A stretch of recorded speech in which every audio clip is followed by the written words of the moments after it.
Long ago, the continent was draped in darkness.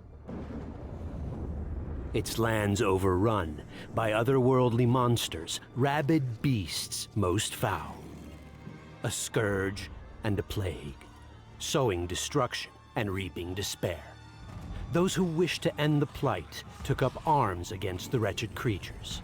All of them brave, all noble, all doomed.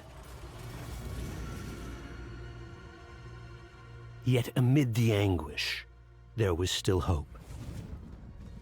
Alzur and Liliana, mages committed to ridding the world of all its horrors. They knew magic alone could not solve the problem. Those wielding it were too few, the infestation too vast, and so they turned to science, envisioning a way to use mutation to their advantage, to create exceptional beings without fear or weakness. Their bodies imbued with the very essence of the beasts they would vanquish. Yet, for this, Alzur and Liliana needed to deepen their understanding of mutagens and turn theory into practice, no matter the terrible cost.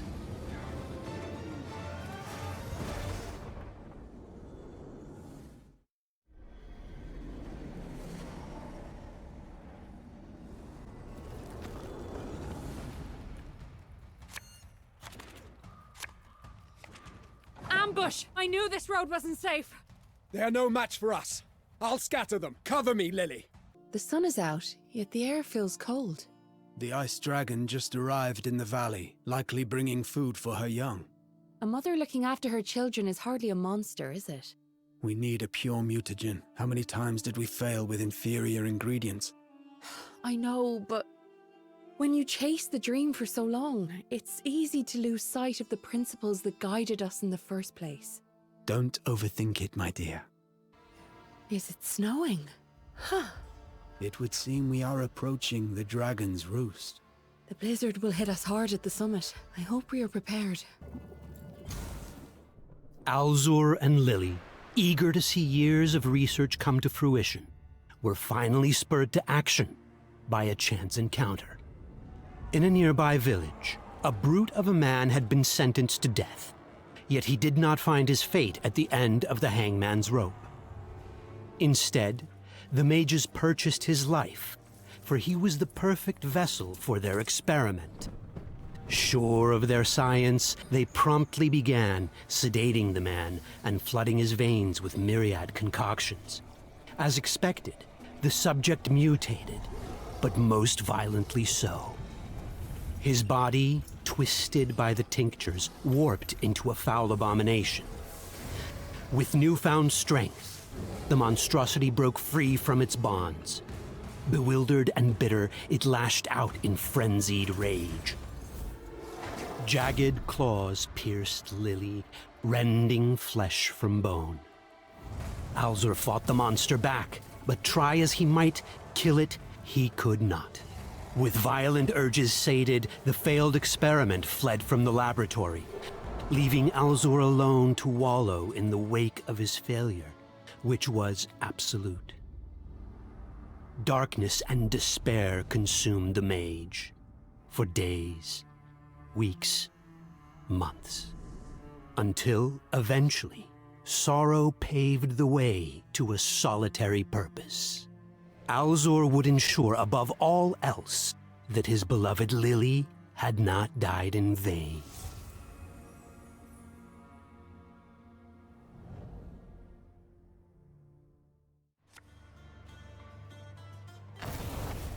My dear Lily, I'm a husk without you.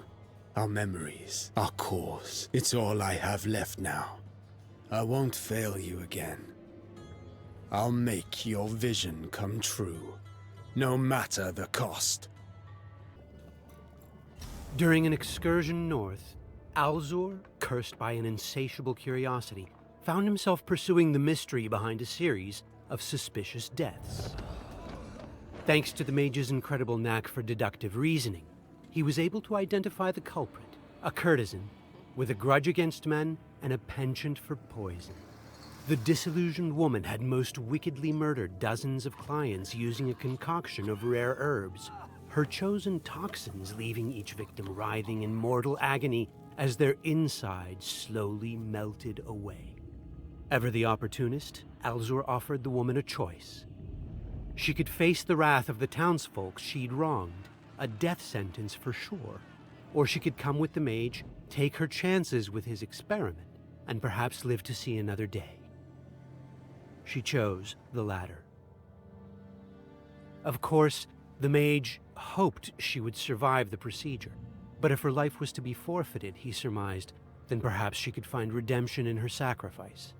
After all, she had caused much suffering with her poisons. It seemed only fitting that she should endure Alzur's concoctions in an effort to help save countless lives. Yet this particular experiment yielded results that confounded the mage. The mutations meant to reshape the body did not progress, the entire process resembling a subtle poisoning. She did not squirm, she did not struggle, she did not suffer in any tangible way. The courtesan simply closed her eyes, and then she died. This fruitless attempt with the courtesan ingrained in the mage a prejudice that he would never shake, and from that day onward, of the many subjects exposed to his experiments, only a handful would be female. An acquaintance from years past heard tales of Alzur's experiments and decided to track the mage down.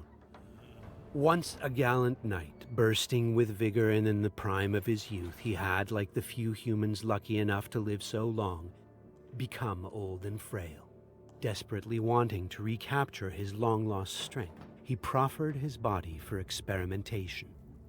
A quick death in pursuit of his wish was better than a slow, pathetic crawl towards the grave, he declared. But Alzur would not have it. He knew full well that the knight's weak frame would not survive the procedure, and did not want to expose a friend to unnecessary suffering. As it was, because of the man's advanced age, the experiment was unlikely to yield beneficial results. Yet the man was insistent, and during their squabble, a thought struck Alzur, something he had somehow not yet contemplated. Instead of injecting his concoctions, why not have the subject ingest a milder blend beforehand, to better prime the body for future, more invasive mutations? And so the mage brewed a diluted mixture of the required herbs into a tea and gave it to the man, curious of the effect it would have. For days, the old knight's health declined as he drifted between lucidity and delirium. But then he recovered. Euphoric with delight, the old man claimed to feel more vigorous than he'd done in decades. But the feeling was not enough to sate his desires. Once he had tasted the intoxicating nectar of vitality, he lusted for more, demanding that Alzur submit him to the entire procedure, no matter the risk. After much debate, Alzur finally agreed. Unfortunately, the experiment ended precisely as he had predicted. A malignant plague, known as the Wheezing Death, had swept through a small hamlet in the hills. Arriving in search of new candidates for his research, Alzur discovered the devastation left in the scourge's wake.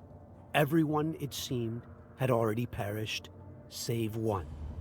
A young boy, sulking amid the corpses of his kin, was somehow still alive, albeit evidently quite sick and deteriorating fast. Without intervention, the boy's fate was surely sealed, and so Alzur, unsure of what else to do, took the orphan with him. Whilst the mage's mutations could provide salvation for the ailing child, Alzur did not wish to subject the boy to a painful end if he didn't have to.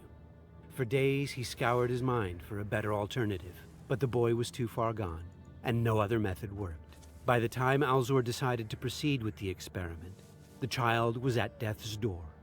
And so, with utmost delicacy, he sedated the boy and used a careful combination of diluted concoctions. Days of suffering followed, of high fever and vomiting and violent shaking. Yet to Alzur's surprise, the boy's condition finally improved. Better yet, His once frail body showed visible improvements and physical development beyond what a boy of his age should possess. It was a monumental breakthrough, yet the triumph was short-lived.